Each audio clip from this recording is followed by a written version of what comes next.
Aujourd'hui, je te parle étirement des ischio-jambiers. Alors, pour commencer, on va attaquer avec un petit peu d'anatomie, un tout petit peu, pour pas que ça soit rébarbatif, et pour que tu comprennes en fait pourquoi il faut les étirer et comment. Ensuite, je te donnerai les indications pour qui c'est en fait ce genre d'étirement. Puis, je te donnerai les contre-indications. Quand est-ce que je ne dois pas m'étirer? Et tu verras que parfois c'est surprenant, il y a des contre-indications qui sont sympas. Et puis, je te parlerai en 30 ans de métier, évidemment, des erreurs qui sont faites et qui rendent tes étirements complètement inutiles. Voilà, les erreurs à pas faire. Puis, je terminerai bien sûr par te les montrer moi-même, elle-même.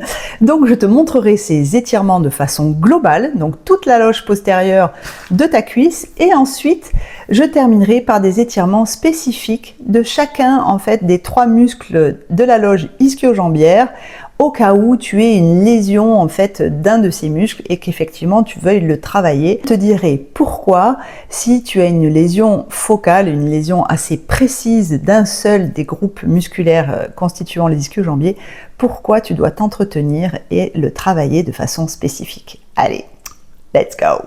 C'est parti pour l'anatomie. Alors, comme tu peux le voir, là, ce sont les muscles de la loge postérieure de la cuisse, celle qui est derrière. Ils sont, on dit les ischio-jambiers, parce qu'ils sont au nombre de 3.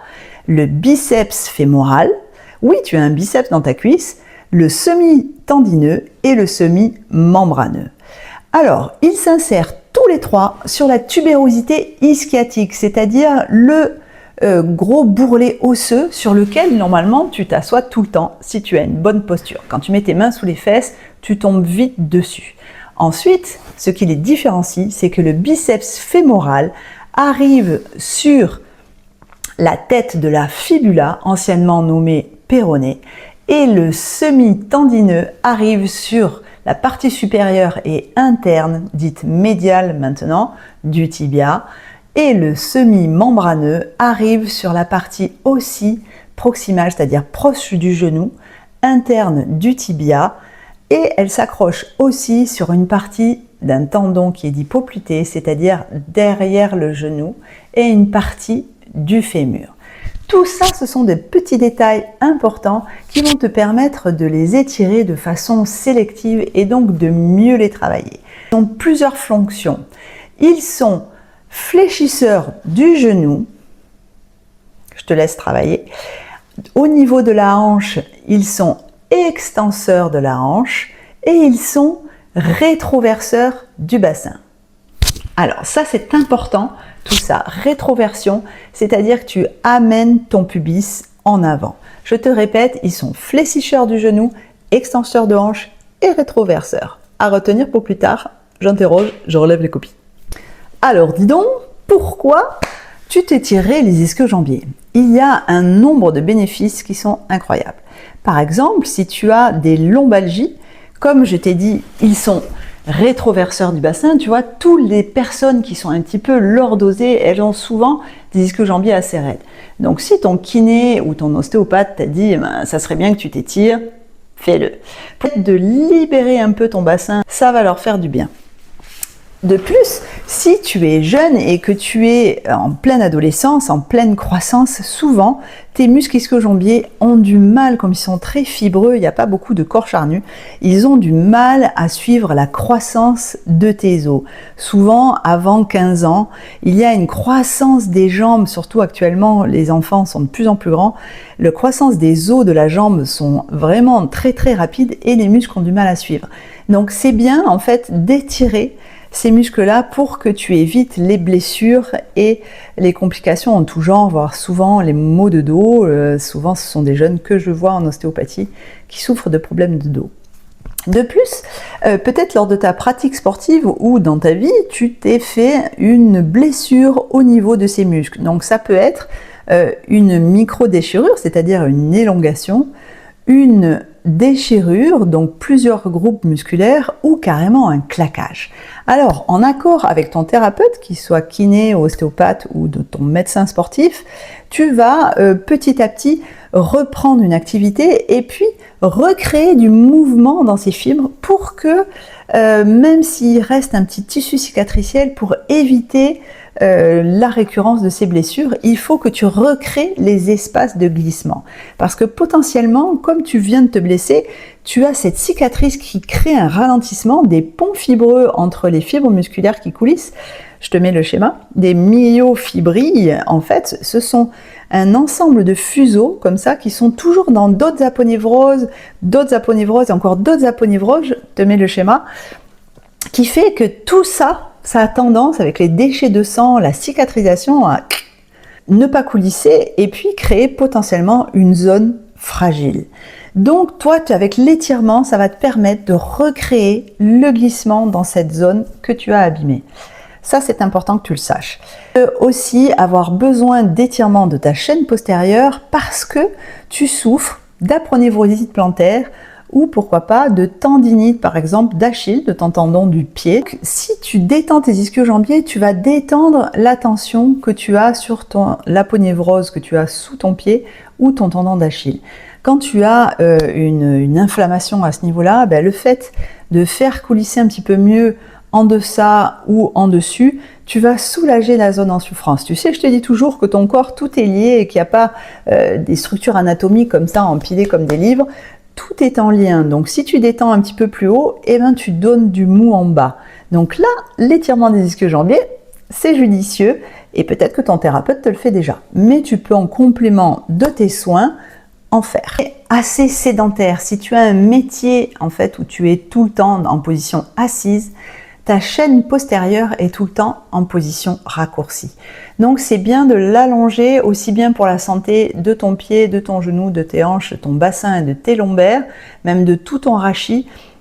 Quand je dis aux patients, toi tu as pris la forme du fauteuil, bon c'est pas très sympa, hein, je suis un petit peu des fois direct, mais ça veut dire ce que ça veut dire. Donc effectivement ton genou qui va pas tendre complètement ou ta hanche qui ne va pas pouvoir se libérer complètement, ça va créer des pathologies en dessous et en dessus. Donc quand ton thérapeute te dit étire-toi les ischio-jambiers parce que tu as pris la forme de ta chaise, je comprends que 8 heures par jour derrière un ordinateur, évidemment, tu peux avoir la chaîne postérieure un peu raide. Après, pour nos amis sportifs, par exemple, pour les cyclistes. Alors, les cyclistes, ils sont très puissants, mais ils ont souvent une chaîne postérieure assez courte parce qu'ils ne sont pas comme les copains qui sont derrière l'ordinateur. Alors, parfois, ils cumulent les deux. Donc, effectivement, ils sont très forts en vélo parce qu'ils sont déjà en position courte, en position de forcer. Mais s'ils font d'autres sports ou s'ils bricolent, s'ils font de la randonnée avec leur épouse ou je ne sais quoi, ils vont avoir besoin d'allonger la jambe et là ça peut en fait surcharger d'autres articulations parce que cette chaîne-là postérieure sera trop courte. Donc là, il faut absolument que tu t'étires cette chaîne postérieure parce que toi aussi, comme celui qui travaille de l'ordinateur, ta chaîne postérieure est courte. Il n'y a pas que le vélo, évidemment, il y a tout un tas d'autres sports certainement. De plus, si tu fais de la course à pied et que tu veux améliorer tes performances et travailler l'attaque antérieure, allonger ta foulée, évidemment, il va falloir que les fils qui sont derrière ta cuisse puissent te permettre une amplitude supérieure. Souvent, les gens qui ont une foulée rasante, alors effectivement, si tu fais du marathon ou si tu fais des courses très très longues, souvent tu as une foulée économique rasante, tu n'as pas besoin d'amplitude extraordinaire au niveau de ta jambe et c'est ok. Mais si tu fais par exemple du sprint ou du saut de haie, je ne sais plus comment ça s'appelle, tu sais, avec les trucs, avec la piscine derrière, là, une haie avec l'eau derrière. De l'athlétisme, du saut en hauteur, des choses comme ça, tu vas avoir besoin de beaucoup plus d'amplitude. Évidemment, je ne te parle pas de toutes les danseuses aquatiques ou autres jazz moderne ou je ne sais quoi. Bien évidemment, elles s'étirent souvent la chaîne postérieure pour gagner en amplitude, en grâce, en légèreté. Plus tu vas être souple et plus tes mouvements vont avoir une amplitude, une harmonie qui sera confortable pour tes articulations et qui sera gracieuse. Voilà. Des contre-indications. Pourquoi ça ne s'adresserait pas à toi? Alors, je te passe les causes évidentes de fracture du bassin, de fracture de l'ischio. Évidemment, si l'os sur lequel s'accrochent tes muscles est fracturé, tu tires pas dessus, ça c'est une évidence. Ton thérapeute sera là pour te le dire aussi. Donc fracture du fémur, du bassin, du genou, tu ne touches pas à ton ischio-jambier, ça c'est évident. De plus, si tu viens de avoir un diagnostic de claquage, élongation ou autre, tu ne touches pas à ton ischio-jambier. Et maintenant, quelque chose d'un peu plus surprenant, tu peux être très laxe. Alors, il y a des gens qui sont naturellement souples. Tu ne vas pas forcer cette souplesse, parfois même des dames de 80 ans, tu prends la jambe, elle te le lève, ça, c'est du bol. Par contre, il faut absolument qu'il y ait un bon gradient pour l'équilibre de ta hanche, de tes genoux et de ton pied, entre la chaîne antérieure, c'est-à-dire tout ce qui est quadriceps, tout ce qui est devant, et ta souplesse postérieure. Il faut que tu sois musclé de façon harmonieuse entre le devant et le derrière de ta cuisse, mais aussi harmonieusement souple devant, derrière. Ce qui arrive parfois, par exemple, dans des pathologies de rotule, c'est qu'on a un quadriceps qui est hypertonique et derrière les ischio-jambiers. Donc ça marche pas. Il va falloir absolument que tu abandonnes l'étirement de ta chaîne postérieure, même si ça te fait plaisir et que tu es super doué, parce que ça désharmonise ton genou. Autre chose, par exemple, il a été prouvé que pour le foot, on a besoin d'un ischio-jambier un petit peu raide. Parce qu'une des lésions les plus courantes chez les footballeurs, c'est la fameuse rupture du ligament croisé antéro-externe. Catastrophe. Je te détaille ça, en fait, c'est le tibia qui part trop en avant, rupture sur un pivot en fait du genou, rupture de ce ligament, et donc il arrache tout. Et les ischio-jambiers, comme ils sont sur le côté du tibia, un d'un côté interne, un d'un côté externe, ils vont limiter ce tiroir antérieur du genou. Donc potentiellement, ils ont remarqué que chez des jeunes très raides ou des footballeurs très raides de la chaîne postérieure, on avait moins de lésions du croisé antéro-externe. Donc si tu fais du foot, mollo sur les étirements, tu fais pas la danseuse. Je te parle en fait des lésions du croisé au niveau du foot parce que c'est ceux qui font le plus d'études parce que forcément les études scientifiques ça coûte un petit peu de pognon, mais c'est valable pour tous les sports où tu as des pivots, tu vois, où ton pivot central au niveau du genou est mis à mal, c'est-à-dire le ski, le handball, le basketball, tu vois, tous ces sports contact où tu as un pivot, ça peut être même parfois le volley, la course à pied, tout le monde peut se péter un croisé. Hein. Donc voilà, c'est valable pour tout ça. Tu as la fameuse sciatique. Alors, ces ischio-jambiers sont innervés par le nerf sciatique, c'est-à-dire que celui qui part du cerveau et qui dit aux ischio-jambiers de se contracter, ça s'appelle le nerf sciatique. Alors, il a un trajet qui est similaire, il passe derrière la cuisse. Alors, parfois, tu te dis, merde, je me suis claqué un ischio, j'ai une douleur qui est résiduelle tout le temps, qui ne part pas, et potentiellement, c'est une douleur du nerf sciatique. Alors, je vais te montrer pourquoi et comment on peut distinguer une douleur sciatique d'une douleur ischio-jambière. Si tu n'as pas trop conscience de ton corps et que tu ne sais pas si c'est le muscle ou pas le muscle, profond, pas profond, allez, je te montre ça. Parenthèse terminée au niveau du nerf sciatique, si tu as fait un effort extrêmement violent, type entraînement athlétisme VMA, ou si tu as fait une compétition le jour même ou la veille, tu ne t'étires pas. Pourquoi? Parce que quand on se donne à fond, souvent, on crée des micro-lésions au niveau musculaire. C'est ça que tu perçois, les courbatures. Les courbatures sont des micro-lésions, des fibres musculaires auxquelles s'ajoute un petit œdème. Et c'est cet œdème qui comprime les terminaisons nerveuses et qui te donne la douleur. Alors, si tu fais des étirements sur des lésions musculaires qui sont fraîches, 24-48 heures, tu augmentes tes lésions. Pas judicieux. Donc après un effort intense, tu attends 48 heures avant de faire l'étirement de tes ischio-jambiers. Voilà. Maintenant, passons aux étirements globaux de toute ta chaîne postérieure. Allez, c'est parti, je te montre. Alors, l'étirement le plus simple que j'aime bien donner, c'est avec une marche. Une marche, un bottin, n'importe quoi, même un caillou. Hop, un caillou dans la nature, tu mets ton pied. Donc, ce qui est important, c'est d'avoir son bassin bien dans l'axe. Tu mets ta pointe de pied qui regarde au zénith, ta rotule qui regarde au zénith, et tu vas t'incliner comme ça en avant. Je te rappelle qu'il est fléchisseur de genou, donc tu tends le genou. Il est extenseur de hanche, donc tu plies ta hanche. Et comme il fait une rétroversion, tu fais donc une antéversion. Bravo, le public. On sort les fesses, ça veut dire. Et quand tu sors les fesses, tu sens que ça te tire dans la partie supérieure des ischio-jambiers. Si tu veux être plus sélectif et sentir plus en bas, tu fais une flexion de genou et tu vas chercher sur le souffle ton extension de genou. Et là, tu as la partie inférieure des ischio-jambiers qui va être plus étirée.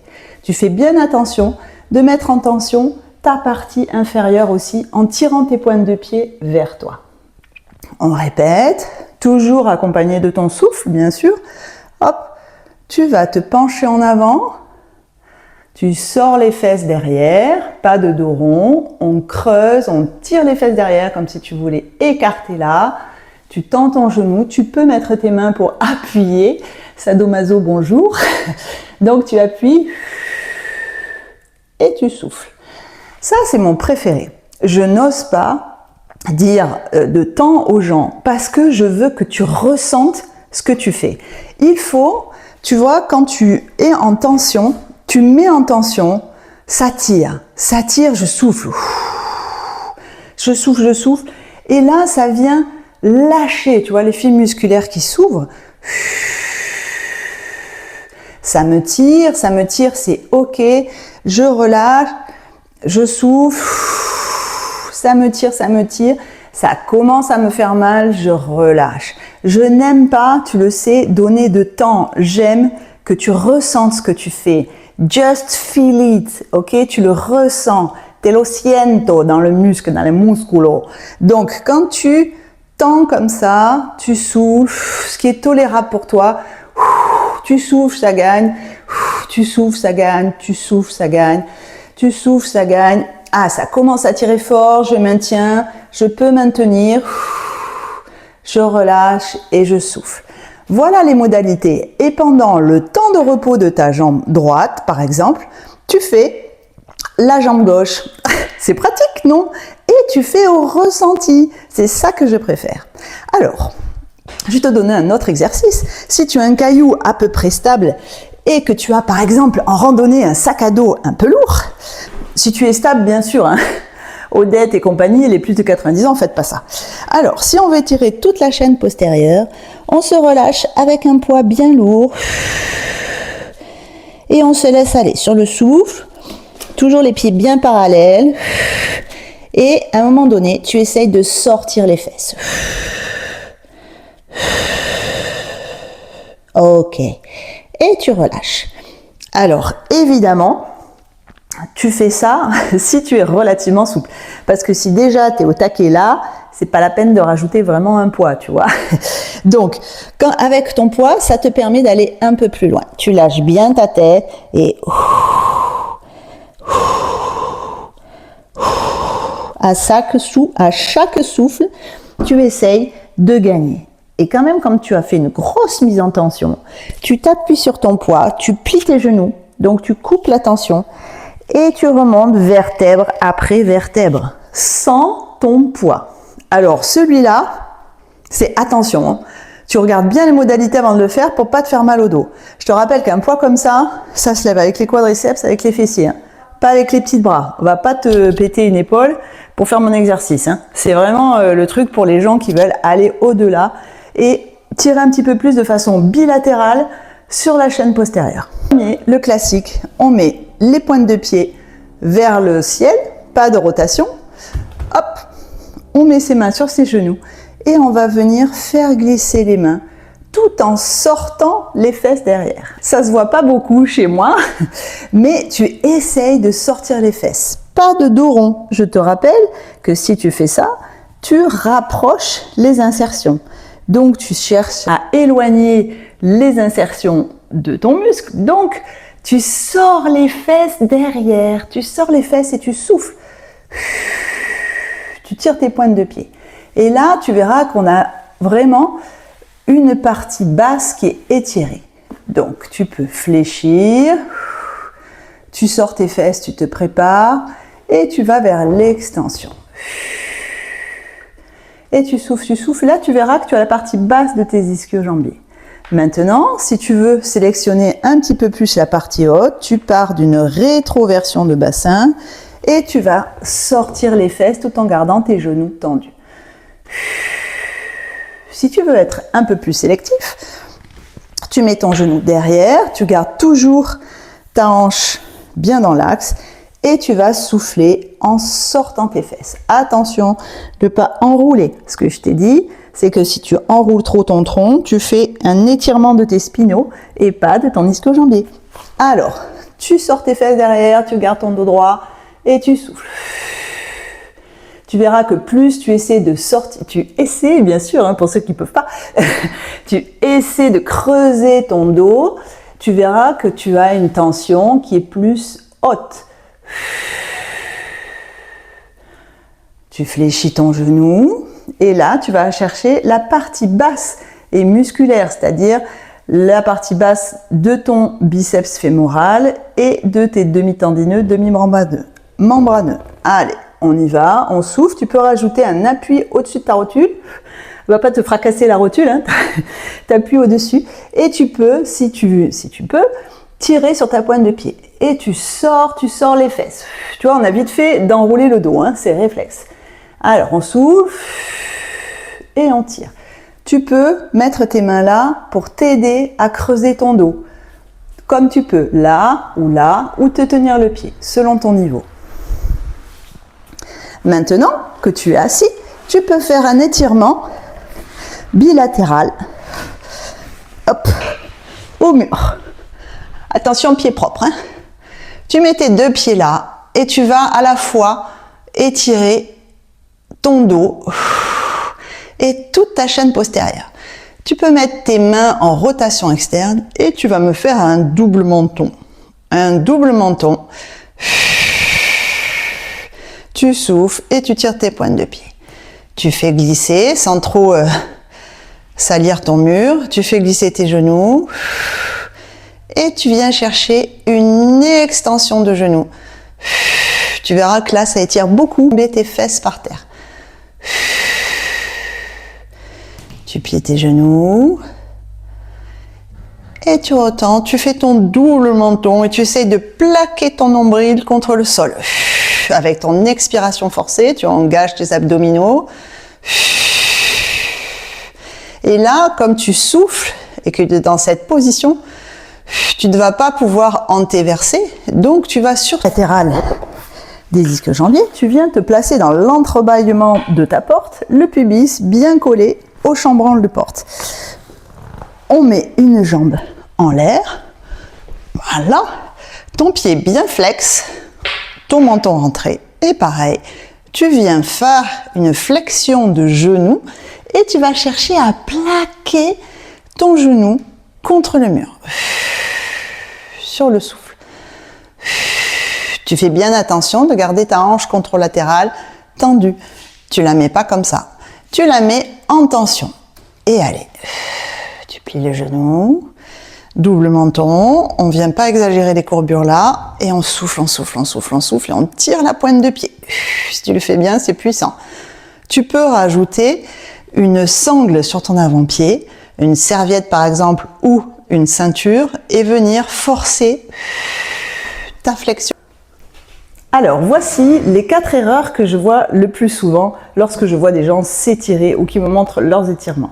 La première erreur, c'est que tu vas mettre ta jambe bien trop haut pour toi. Alors, ce qui se passe, c'est qu'on fait une rotation interne de hanche, tellement ça tire trop, et du coup, tu étires plus tes adducteurs qu'autre chose. Ou alors, ça donne ça. Enfin bon, c'est pas très sélectif. Donc, tu te retrouves à étirer l'intérieur de ta cuisse. Ça, c'est pas bon. Tu mets pas ton pied trop haut. Tu parles avec les copines et tu te mets en rotation externe de hanche. Et puis finalement, tu étires bien tes adducteurs et pas du tout tes ischios. Et ça, c'est plutôt confortable parce que nous, les filles, on est souvent comme ça. Les gars aussi, ça arrive. On discute, on s'étire et puis finalement, on n'est pas du tout sur les ischios parce que la pointe de pied va en rotation externe de l'autre côté. Mettre ta jambe bien droite, ça t'as compris. Les orteils bien vers le zénith, t'as compris aussi. Tu t'inclines, tu t'inclines, tu t'inclines, et là, tu vas me faire une grande flexion de tronc en enroulement, et tu forces sur ton dos. Alors, tu n'arrives même plus à tendre le genou, et tu forces, et auquel cas, tu vas faire un étirement des spinaux, et pas assez de ta chaîne postérieure. Donc, le troisième défaut, c'est de trop forcer sur la flexion du tronc, et donc de tirer trop sur tes spinaux, et pas sélectivement sur tes ischios. C'est quand même le but de l'exercice. Te décaler par rapport à ton pied.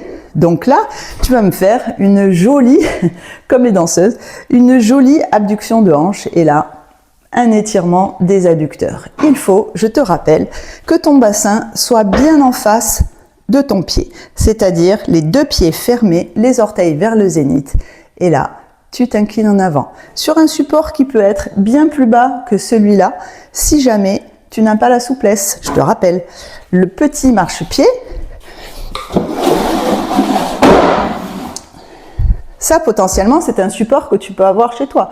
N'importe quelle marche, une boîte à chaussures, hop, et tu viens t'étirer et repousser tes fesses vers l'arrière, la jambe bien dans l'axe, la rotule au zénith, les orteils au zénith, et là tu antéverses ton bassin pour aller chercher la partie supérieure de ton ischio, et tu vas de la flexion à l'extension pour la partie inférieure de tes ischios. Voilà, tu as tout compris. Maintenant, étirons de façon sélective.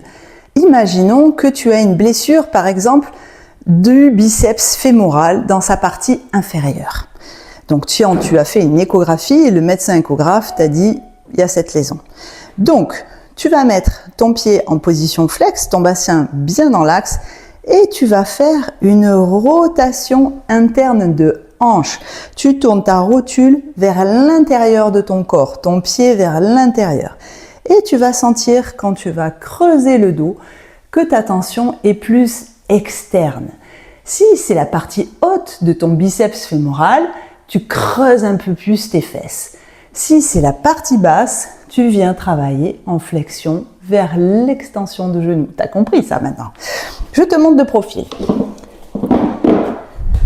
Si c'est ton biceps fémoral, c'est-à-dire la partie externe de tes ischio-jambiers qui a été lésée, qu'il faut que tu rétablisses du glissement, tu vas faire une rotation interne de hanche. Sans lever la fesse, tu gardes le bassin assez bas et tu viens faire dos plat.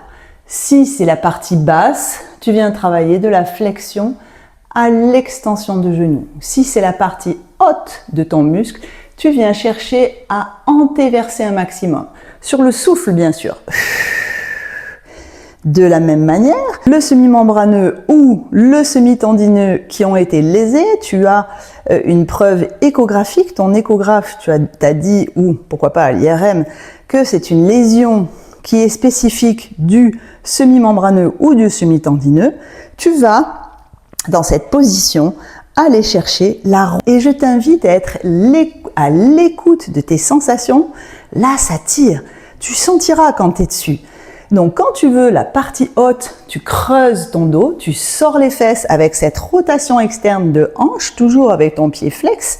Si tu veux la partie basse de ton muscle, tu vas travailler de la flexion vers l'extension. Voilà. Petit bonus pour tous les gens qui ont eu une ligamentoplastie, donc une réfection du ligament croisé antéro-externe à partir du demi-tendineux. Donc c'est une opération qui s'appelle le DIDT, droit interne mi-tendineux, ça s'appelait avant, pas semi-tendineux, mais maintenant c'est semi-tendineux. Donc cette opération prend une partie du tendon de ces muscles. Donc évidemment, un muscle qui a été comme ça découpé, on a pris un bout du tendon pour refaire le ligament croisé avec un tissu qui est propre à la personne, c'est très efficace, mais ça fragilise un petit peu ce muscle. Donc il est bon de le travailler, de lui donner de l'élasticité parce que à vie, il va être un peu handicapé, comme on dit. Donc si tu as eu cette opération du croisé, c'est bien que tu travailles un petit peu. J'espère que ça t'a éclairé et que maintenant tu maîtrises l'art de t'étirer la chaîne postérieure et notamment là où se trouvent les ischio-jambiers. J'espère que ça t'a plu. N'hésite pas à me mettre un commentaire pour me le dire, des petits pouces pour encourager ma chaîne et qu'elle soit montrée à plus de gens. Et puis je te dis à bientôt dans le Plus de Pascal.